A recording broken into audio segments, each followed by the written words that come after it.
Oh, there you go. We saw that during the pandemic, the landscape of childcare shifted in one very extreme position, with many childcare centers closing. I was very fortunate to be able to open ours back up. I worked for a nonprofit, and we opened up within just a couple months. But part of the reason was because I knew what to do in a pandemic. As a professor, I was teaching those courses to begin with. But companies had to shift. And not only that, but many of the childcare centers lost staff. And now the flexibility that we're seeing that we have to really take care of is that we have to, number one, look to be changing the hours that we actually operate. And I know for some people that's hard, because let's say I'm a director or an owner or a teacher. I've got my own family, my own, avocation or hobbies I want to pursue. Maybe I'm in an education program. It's hard to think of working anything other than the 9 to 5 traditional hours. But one of the things we're going to have to do, if we are going to remain viable businesses and supporting families who need us, is to move away from the rigidity of a 9 to 5 schedule and instead start offering some of these new ways of providing childcare. And some of those include offering hourly childcare, offering sick child care, offering evenings or weekend childcare, extending the hours that you open, extending the hours that you close, and managing the demands that are being put on working parents and families in terms of getting childcare. I want to share with you, if I can, for 1 minute, just a little story, if you will. I want you to imagine, and this is actually a true story. It's a woman named Lauren, who is a civil engineer in the state of Georgia. And when she was pregnant already, she was like, I know I've got to find childcare. But the work that she did was a 4-day-a-week, 12-hour-a-day shift. I know that I have family members who are nurses, and they also work in hospitals for 3 or 4 days a week, 12 hours at a time, and they don't always know what their shift is going to be from 1 week to the next. So this woman, Lauren, for example, she had to actually move her career to another city that would actually be able to support the kind of job, the civil engineer that she was. And so this flexibility is going to be important. Not only that, but many child care centers also offered programs that were, let's say, the traditional September to June, and then they'd close, and then they'd open a summer program, and then they'd close, and then they'd open that next, September to June program. Think about it this way, though. If you're a working family, all of those breaks, reminders that you got to re-enroll, the child is now going to childcare with kids they might not know in the summer. So mom or dad or grandma or whoever has to take off of work in order to do separation and transitions again. All of these things are putting a lot of strain on working families. And so flexibility is really going to be the key to making this work successfully for folks. On the other hand, and I just want to give you kind of the other side of this as well, it is hard for schools to be flexible when they don't have the staff. I want to share with you some of the trends that are happening, therefore, in legislation. Most states' budgets did not really shift that much in childcare. But what is happening right now is that there is a push. Many states and municipalities, et cetera, are actually pushing for changes in the way in which childcare is regulated. In fact, Vice President Vance was actually critical of some of the requirements that childcare has, and blamed some of the government regulations for staffing shortages. Now, I don't know how much you agree with everything he's saying. I don't know that I agree necessarily with all parts of that, but I will tell you that states such as Kansas, Iowa, and I believe it's South Dakota have attempted to solve some of these staffing shortage problems, again, by being flexible and allowing teenagers to work in childcare programs. Now, when I first started working in childcare programs, we would take on, these teen interns every summer, and they would work alongside the kids. As a matter of fact, Josh, one of the founders of Playground, used to work in summer camps every summer, and that's where he got his start in childcare, if you will. And so I think we're going to have to see flexibility, again, not only in what we are offering, but we're going to have to work with our legislative bodies to be prepared to offer flexibility in terms of how childcare is managed, what licensing and zoning look like, et cetera. And flexibility, as this slide says, it's not just about helping families. And of course, that is the first thing that we want to do in any child care center. But we're not going to be able to offer flexibility if we aren't able to actually do what we need to be able to do, which is make money and remain solvent, right? Remain a company that's actually making money and is worth existing. Even nonprofit childcare centers are having to look again at how they operate because of this. Next slide, if you will. So I want to get, because this is going to be a big one, investing in your staff and why professional development matters. And I want to go at this kind of from two different angles, if you will. So bear with me. And by the way, if there are any questions, just put them in the chat. And I'm sure at some point, maybe Sasha or someone can stop me or you can yell out, because I want to make sure that I get to your questions as well. There was a study done quite a while ago about professions in general. And what the study showed, and it included childcare, by the way, was that if somebody engages in at least 15 hours of professional development a year, they will be 40% more likely to stay in the childcare business, right? Because it kind of reinvigorates them. And then another study showed that it also boosts employee engagement, and across all sectors, a 34% increase in retention, but especially in early childhood, it's 40%. But here's the problem with some of the staff training that is offered. Number one, many times childcare centers will actually offer the one and done. So it's, August or September, we're getting ready for the school year, and I'm going to provide my staff with a really great workshop. We're going to have Dr. Tamar Andrews come in and do something really great on STEM. I'll come in for an hour or two or three. I'll do this really great workshop, and then crickets, right? No other training, no other support. And 2 months later, the director or the owner is going up to the teachers and saying, hey, we had Dr. Andrews here. She did a whole workshop on STEM. How come you're not still engaging in STEM? And one of the things that I'm actually involved in right now is a research study. It's tentatively titled Teacher Addictive Behaviors, Why Professional Development Doesn't Work. And if we want this professional development to stick, the only way to make it stick is to have sustained support over the things that you're trying to teach them over the length of a period of time. And so staff development especially is going to be critical to this. Staff development also is a way for teachers to step out of their comfort zone, if you will, for teachers to stay connected to one another, to create communities of practice. And not only that, but staff development makes me feel more successful as a teacher. So imagine, for example, that I have a child in my classroom, right? And that child keeps kind of pushing kids in line. Whenever it's circle time, the child is always laying down on his belly. He's not sitting crisscross applesauce. I don't know what's going on. I'm pulling my hair out, trying to get this child to conform.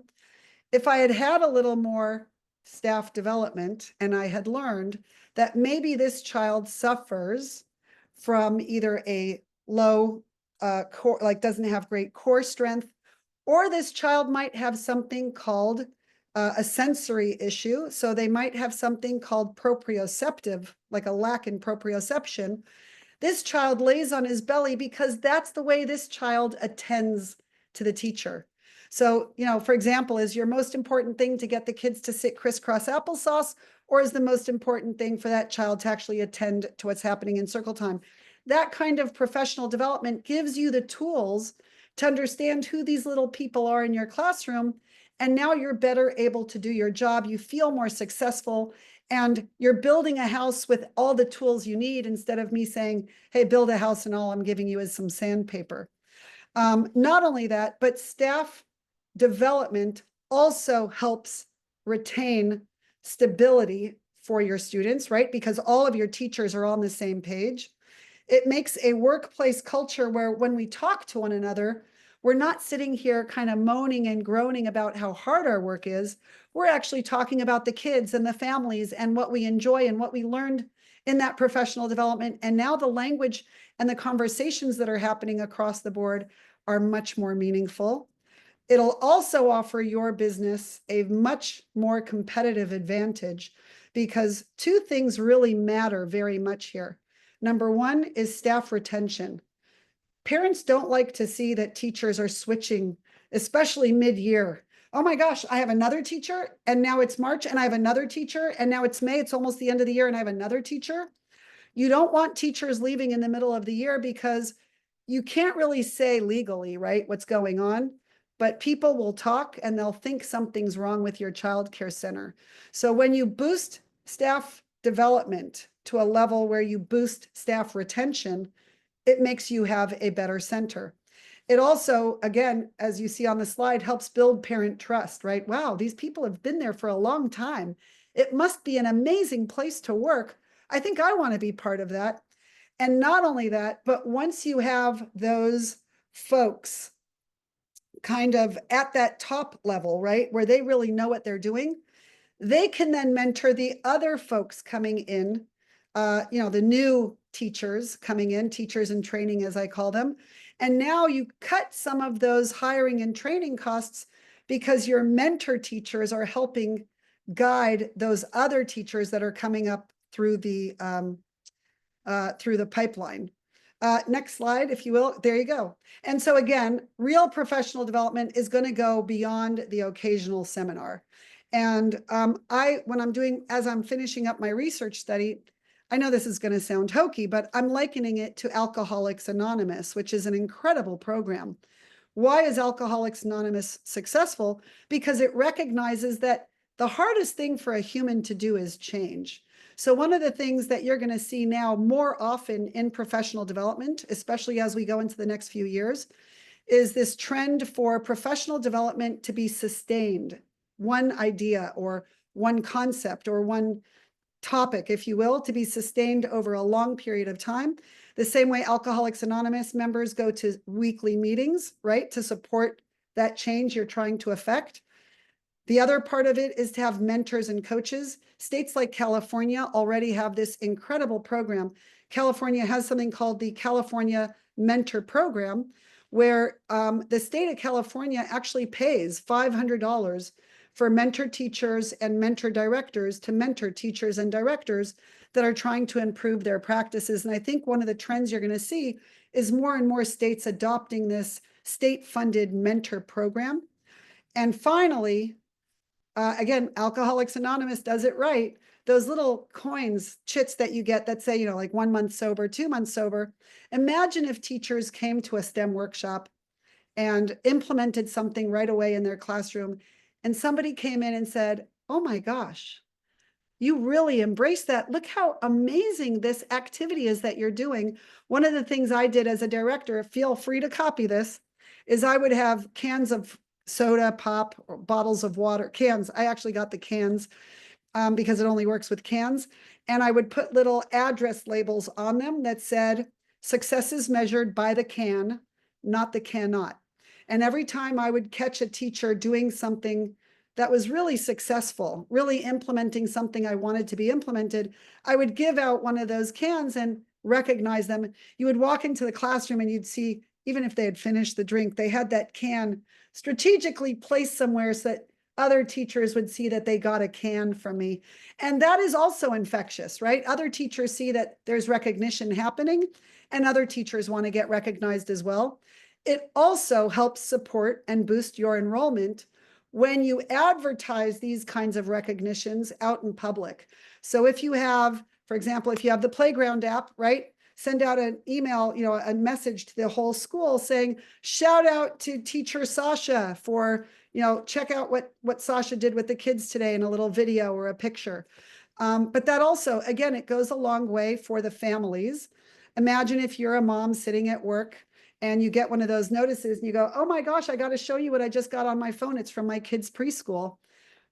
Those kinds of positive affirmations also go a really long way. And it applies just the right amount of peer pressure for the other teachers to follow suit. Okay, Sasha, if you will, next slide. So trend number 3 is automation. And automation is really transforming the way we work. As a matter of fact, many states in the nation now are actually applying some of their budget funds towards automation of childcare centers. And there is some really cool AI work going on. I want to share with you a little insider scoop. I can't give away too much, but I'm working on a research project right now with a team from another university, Northeastern University, and we are training AI right now on how to detect duration, frequency, and intensity of certain behaviors of children in our pilot preschool programs in order to be able to identify special needs much earlier. For example, right, I'll just give you an example. Children who are sitting in that W formation, right? They sit down with their knees forward and their toes back, or children who do a lot of flapping. Many of our childcare workers don't have this special ed training, not required at all in any state. And so they just might see it as, oh, that's a little peculiar, but not notice necessarily that this is something that could require some therapeutic intervention in order for the child to develop more normally and thrive as an adult. And so what we're doing now is we're training the AI to notice these and how to identify children, because children grow outward and upward, right? It's called cephalocaudal and proximodistal development. And they grow at such a fast rate that AI has a hard time keeping up with who that individual child is if they come back the next day and they're already a little bit bigger. So right now we're training the AI, but I think you're going to see that automation as well. Right now in the United States, the average age of autism spectrum disorder detection is about 4.5. We want to bring it down to 1.5 years. And imagine the differences in children and families' lives when you're able to detect those things much earlier. AI is also helping you with writing your letters, right? Composing letters. My husband is not a great letter writer. He has AI help him write letters all the time. And not only that, but automation also saves time. I want to tell you my own story. And I know I look like I'm only 20, but I'm already a grandma. And I've been in the childcare business for decades. And back in the day, even licensing in California mandated that kids were signed in and signed out every day on paper. It had to be a real signature. It couldn't just be like a psh. You had to be able to know who actually signed it, and it had to have the date. And if licensing came and they didn't see this by you, you would actually get into some kind of trouble. And so when I first understood that like there was going to be a way to automate, I thought, yeah, again, the hardest thing for humans to do is change. But I will tell you that using a preschool management app actually made me love being a director again, because I was able to do the things I wanted to do instead of sitting glued to a computer and a phone and paperwork all day. And I know that the slide says that 67% believe that it'll save them 6 hours. For me, it actually saved me more like 18 hours. I was running a school of 357 kids. And you can imagine all the people calling about wait lists and enrollment and having to call them back because their paperwork wasn't completed or they didn't sign something, et cetera. And so it's really important that even for those of you that were like me and a little hesitant, that you get on this automation bandwagon, because your teachers need you to go into their classrooms every day.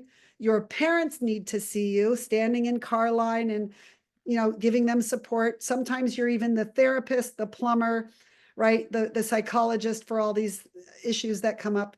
And so it's important that you embrace that automation. Not only that, but think again about those parents who are at work and they're getting all of these texts and emails and stuff on their phones. And some other parent is going, I don't know what's happening at my child's center because I only get something on Fridays when they send a newsletter home with my child that's stapled and paper. So again, parents want to know that they are sending their child to the best program. Automation is going to do that for you. And the trend number 4, this was a trend for me already about a year or 2 ago, but it has now improved greatly. Technology. I mean, the things that I can do just with my phone. So, and if you can go to the next slide. Yes, 91% of businesses are engaged in some form of digital initiative. I think, I don't know a better way to say this other than my smartphone, I feel, has made me smarter. It's almost like I walk around with an external hard drive and everything I need is literally right here. So I'm going to share with you the things that have really simplified my life. First of all, Spotify. I have a song. For those of you that know it, you'll appreciate it. For those of you that don't, maybe Sasha can put the link in. But it's a song called Sandstorm by Darude. It has no words, and it is my transition music for preschool. It is also my transition music when I give professional development. And the reason why is because it starts off at this very slow crescendo, and slowly the beat builds up and builds up until finally you're just happy and dancing. I also, as a teacher, when I went into classrooms, I would use Spotify for nap time. You can make your own Spotify playlists. The song is called, Sasha, if you don't mind typing it in, it's called Sandstorm by Darude. Yeah, I just put it into the chat with the YouTube link as well. Okay, great. It is by far my favorite. Not only that, but for those of you who are teachers actually in the classroom, imagine that the kids are all really engaged in play. You've told them that there's a 5-minute warning, right? Because play is going to end in about 5 minutes. It's going to be cleanup time. You always have those kids that don't want to clean up because an object at rest remains at rest unless acted upon by something of equal or greater pressure. And so when I play this song, the kids already know that we're going to transition not to cleanup, but we transition to a dance party. And then once the dance party is going on, now you have objects at motion. So cleaning up from in motion is much easier than cleaning up from at rest, if you understand. And when you play that song, you'll know what I mean. Instacart. Oh my God, game changer. So Instacart, I would have an Instacart account, and you can have all your teachers kind of join you if you want. And if we had like a cooking project or somebody was out of something, etc., the teachers would just, and I was, again, 357 kids and 75 teachers. You got to hand some of the reins, relinquish some of the control over to the teachers. And so I would say, I've got an Instacart account. Everybody can get up to like, $25 on the next shipment of what you want to do for cooking for your class. And I didn't have to keep lists and run to stores, etc. Or if I knew that there was a parent who was very upset, was going to come in for a meeting in the afternoon, and I couldn't get away, I would order Instacart like cheese and crackers and some fruit and maybe, something else just to have it on my desk, because you never want to deal with parents when they're hungry. Never have a conversation with parents when they're hungry. It's going to be bad all around. Facebook, great connections, not only with the immediate families, but with grandparents, etc. I also would find out life cycle events. Like I would find out, oh my gosh, it's that mom's birthday or that grandfather's having like a lecture somewhere. And I would be able to connect with families that way. So social media, not necessarily a bad thing. And then WhatsApp and phone calls, yes, all the time. But again, technology has been one of my saviors. And go to the next slide, if you don't mind. And then playground. So playground was just the right one that worked for us. Built by family. So, built for me. I don't know if you guys know this, but playground was actually built for me when I was managing a child care center. And everything that was not working with other systems, and I had like 5 different apps, And I remember one of my kids saying, Mom, you have 5 different apps on your phone to run your preschool. This is crazy. We got to put it all together. And so everything is now in one place. And again, full disclosure, I am now a year out of 3 years of chemo. I was running a preschool while I was doing chemo. And, parents don't want to know that the head of school is not around. They don't want to know that, the school isn't in capable hands, although it was. They still want to talk to the boss. And so even while I was sitting there with my arm out, getting my infusion and my chemo, I was able to run my entire kingdom from my phone because I had Playground, which was, I cannot tell you how satisfying and how it decreased completely my level of stress and my level of anxiety because I wasn't tied to like with a ball and chain. I was able to run my school without my school running me, if that makes any sense. I could run it from wherever I was, however I was. And not only that, but the other thing too is a child goes home. And the worst thing as a parent is when a child comes home, you get them undressed, you put them in the bathtub, and you go, oh my gosh, there's a bite mark right on their arm. And you have no idea. And the child doesn't remember what happened. And you want to be able to like communicate right away with your school. And I was able, I would turn off my phone and everything else, but Playground stayed on. And parents also had decreased stress and decreased anxiety because they knew that if there was a problem, there was somebody that they could reach. And that was huge for me because I knew as a parent, I had come home one day and I found out that my child had been sitting in the hallway for a week. I was like, what? And nobody told me. And it was nighttime. There was nobody to call. And that's the worst feeling for a parent to have to go to sleep with that stuff festering in your brain. So Playground allowed me to communicate everything immediately. Okay, next one. I want to make sure that we also have time to get to questions. Whoops, wait, I think, oh, there you go. I want to tell you, I helped put together these books. I got to tell you, if you don't get anything else today, you got to download these. And I'm also going to give you one more book. Sasha, if you don't mind, find the link for this. For those of you that are directors, and even if you're a teacher, there is a book that has been put out years ago that is one of my Bibles for running a childcare center. It's called the Program Administration Scale. It's this like dark green and black book. You can get it on Amazon. Sasha's going to find the link and he's going to put it on for you. It is a scoring system to make sure a preschool from the inside is being run as effectively as possible. I'll give you an example. Communication. Every child care center should have at least 5 to 7 methods of communication. So Playground already has texts, videos, photos, group chats, etc. And Sasha, thank you. Sasha's like a blessing to me.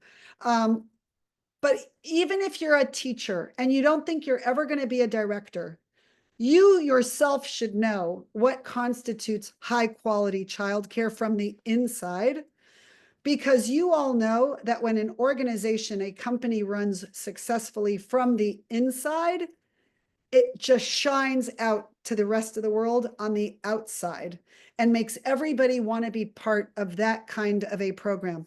Home child care as well. Yes. When the home child care, when you walk into that home child care, and I have to tell you, as a consultant, I've been to hundreds across the country. I judge it by the moment I walk in.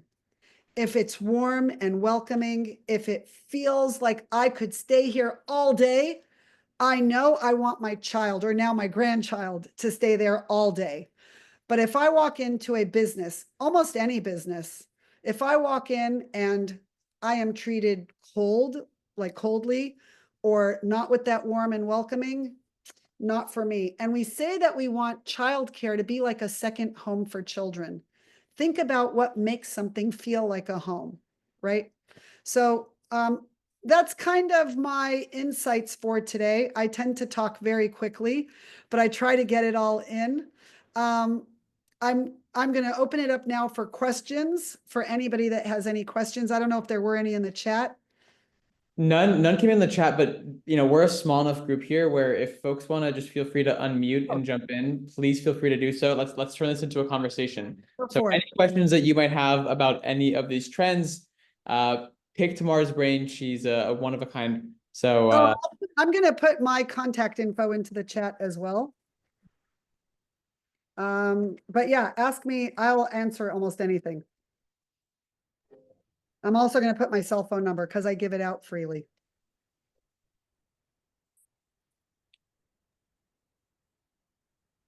Wow. And Carol, thank you. Thank you, Lynn. Yay. No questions. You guys are an easy bunch. No, Very- I have a question. I couldn't get my phone off mute. Oh, sure. Sorry, I'm actually doing daycare as we're in here. So I was getting out of the meeting. And I caught the end of it because I couldn't get it on my computer for some reason. But okay. I have just started with Playground. I'm doing it for my home daycare. We're opening a center. But I'm having a lot of issues getting some stuff to work properly. I get it to work and then one of it is there a way where I can move that chat box because it's always in the way of my setting my food program and my enrollment unless I minimize my screen and then everything's so small. You know what? All it comes up as iPhone 4, but you know what? Can you go into the chat on the phone right now and give Sasha your information? And somebody from Playground will reach out to you as soon as this webinar is over and they will I'm promising you that they will help take care of you. Okay. Yeah, I will do that. I have to sorry, I forget it's like that because I'm always Oh, and she muted. Oh, yeah. There I am. Am I back? I went in to go change my name. I can't do that unless I go to the other side. Just Sasha, your name. If you're on Playground, he should be able to find you. It's Christina Ford. Oh no. got it. Yeah, we'll be in touch after this webinar. There you go. Okay. Thanks, Christina. Right. Thank you. One of the great things about Playground that I told them they had to do when they built this app was they have to be immediate to the concerns of customers, because if you're not taking care of my problems, I can't take care of my parents' problems, right? We are an immediate kind of business. Anybody else? Oh, Ashley also has a question. Great. So Ashley, they're going to help you as well after. And the other great thing about Playground is that when things are not working well, Playground will actually take your ideas and any recommendations they will take to heart and see if it works for other people. Tamar, someone asked, how can I use automation in my actual childcare center beyond writing letters? Oh, great question, Noah. So a few things. So first of all, if you want to tell me what things you want to automate, but Playground actually has automated everything. So for example, I don't worry anymore. I had one person, I called her the keeper of all holy documents. And as soon as COVID hit, she left and worked with Playground, and they took all enrollment documents are now on the app. Not only that, but they're all on my phone. So all the DocuSign, like all those apps that you have to have parent signatures, et cetera. Not only that, but the app even makes it easier for parents, because if I fill out my name, Tamar Andrews, on one document as the mom or the parent, it automatically fills it in everywhere else that needs it. So even parents are saving time. You can have all of your payroll, right? So I had another person, again, with 75 teachers, I had another person who did all of the payroll, and it took her 2 whole days every 2 weeks to do payroll. And now payroll is completely automated. But if you tell me, Noah, like, what are some things that you spend the most amount of time on? And I'm going to see if I can help you automate it. Like, what takes you a lot of time? Well, I can also, while she's typing, I think one other thing that is really big, at least on the Playground side of things that we help with, is the lead capture and like lead nurturing side of things. So when a family raises their hand and says, hey, we're interested in learning more about this program, what does it look like to get their information, to send them a follow-up email, to schedule a tour, to follow up after the tour, to check in once they're enrolled and make sure that they're happy, and then later on ask them for a referral or you or anything like that. And I'm actually, what I'm going to do right now is I'm going to link into the chat. We just released this, this guide, which covers the top automations that you can set up in a system like Playground to automatically follow up with families, send them texts and emails without having to think about it, instead of having to, go using a spreadsheet or like Post-its all over the place on your desk. We can help you set up automations, automatically check with these families and move them down and help them convert to become an enrolling paying family for you. So I don't know, Noah, if you're still there, but if you are, you're more than welcome to tell me.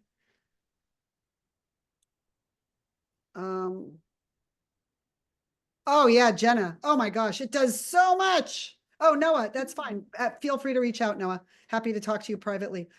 Yeah, Playground does so much. And by the way, I can't stress enough how much Spotify is amazing.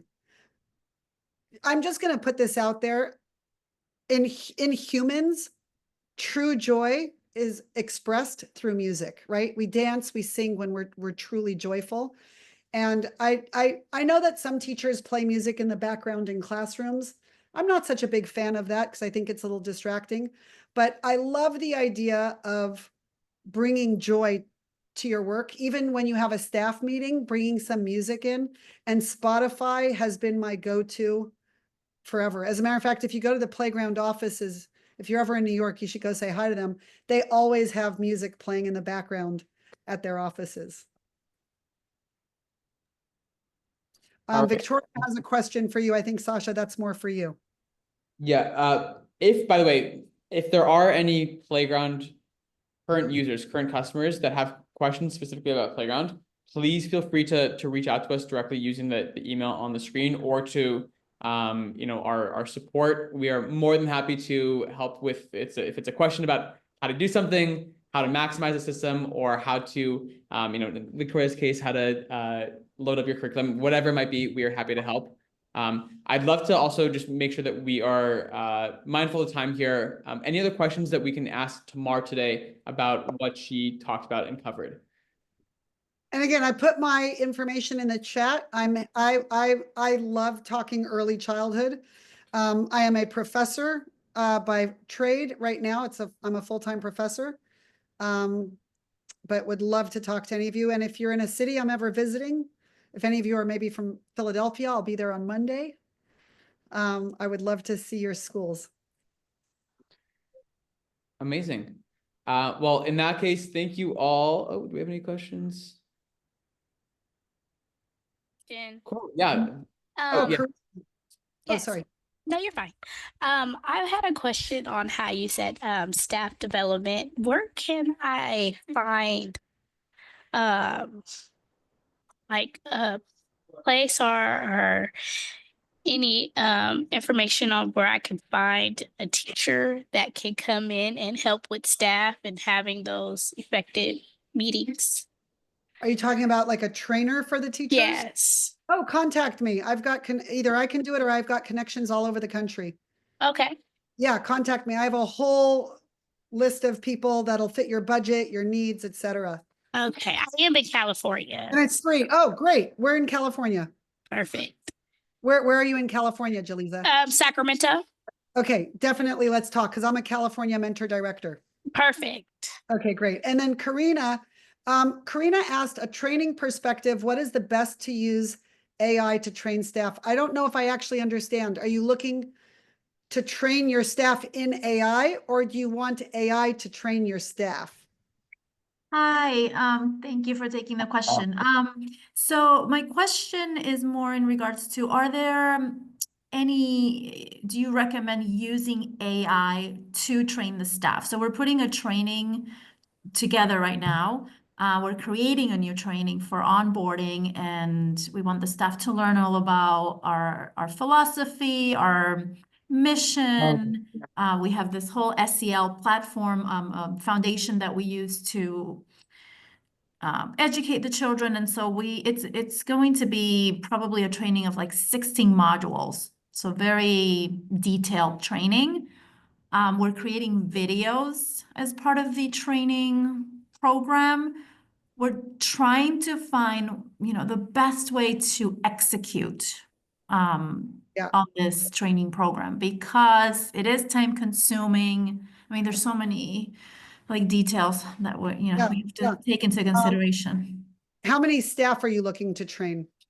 There's probably no more than 10 at the moment. I own 2 home daycares, so they're small. Okay, and you have 16 modules. My suggestion, first of all, is not try to do it all at once because the human brain just can't take in that much information at once. But what I would do is the same way, have you ever taken a class online, like an asynchronous college class online that has Yes. modules in it? I Mhm. would probably build it somewhat like that and give them a timeline by which to finish each module. So let's say module 1 happens the first 2 weeks, module 3 happens the next 2 weeks, because you want them to also have time to, internalize it. I'm going to use a Piagetian term for those of you that might know it. They have to assimilate new information and then accommodate it into existing schema. You can't have that much stuff happen all at once. And so it's important that you do it in chunks. But I think that if you get any of these learning management systems, you can, and there's some that are very cheap, you can even build it on your own, like in Google Docs, and put in like, your videos, etc., and just have them complete it one module at a time. Yeah, so we've done that. We have them all in Google Docs, right? So we've embedded the videos, we have created questions for each module, and the modules are very short. Okay. The videos are probably, between 10 and 20 minutes max. Okay. No more than that. Then a series of questions based on the video content. And then in the end, we ask them to choose a child within their classroom to actually practice the concepts that they learned in that module. And then we would have verbal conversations with them and check-in points to make sure that they're actually understanding the content, and to ask questions about, how did it go with this child? What did you experience? What did you observe? And so forth. So I'm just wondering if this is the right approach, based on your experience, like what are your thoughts? Or I don't know. Well, so I'm going to tell you my personal preference. Mm-hmm. I like person-to-person training the best. Okay. I mean, I'm just,